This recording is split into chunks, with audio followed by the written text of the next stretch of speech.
ចរកសមុទ្រ Hormuz ជាថ្មីវិញធ្វើឲ្យតម្លៃមាសមានការប្រែប្រួលយ៉ាងខ្លាំងដោយសារភាពមិនប្រកបប្រជានៃស្ថានភាពនយោបាយនៅមជ្ឈមបូព៌ាកងទ័ពឆ្មាំងបដិវត្តន៍អ៊ីស្លាម IRGC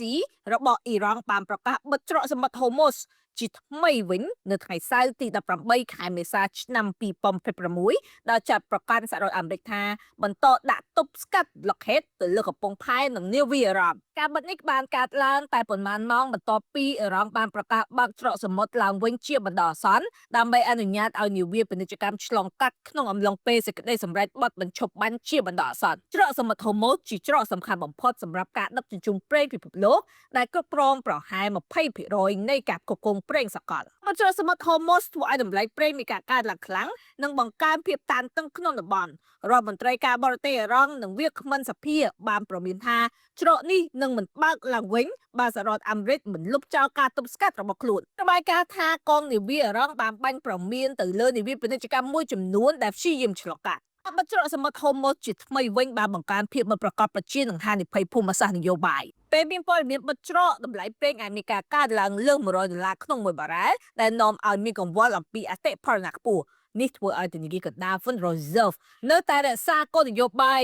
លុយតែងឬពន្យាការកាត់បន្ថយអត្រាប្រាក់ដែលជួនកាលធ្វើឲ្យតម្លៃមានការធ្លាក់ថ្លៃជាបណ្ដោះអាសន្នដោយដែលបានកើតឡើងនៅខែមេសានៅដើមខែនៅពេលការទប់ស្កាត់របស់សហរដ្ឋអាមេរិកចាប់ផ្ដើមទៅវិញនៅពេលដែលមានសញ្ញានៃការបើកច្រកសមុទ្រ Hormuz ពេលរងប្រកាសបើកបណ្ដោះអាសន្ននៅថ្ងៃទី17ខែមេសាតម្លៃប្រេងធ្លាក់ចុះអតិផរណាធូរស្រាលនិងរំពឹងថាធនាគារកណ្ដាលសហរដ្ឋអាមេរិកនឹងកាត់បន្ថយអត្រាប្រាក់ក៏លើទៅមើលតម្លៃមាសអាចនឹងមានការឡើងថ្លៃខ្លាំងរហូតទៅដល់1 ទៅ 2% ក្នុងមួយថ្ងៃតម្លៃមាសក៏មានការឡើងថ្លៃជិត$4,900ក្នុងមួយអោនដែលវិភាគបានព្យាករណ៍ថាការបិទនៅតែបន្តយូរឬការកើតមានការប៉ះទង្គិចផ្ទាល់ណាមួយតម្លៃមាសអាចនឹងមានការងើបឡើងថ្លៃវិញយ៉ាងឆាប់រហ័សដោយសារមាសគឺជាទ្រព្យសម្បត្តិដែលមានសុវត្ថិភាពខ្លាំង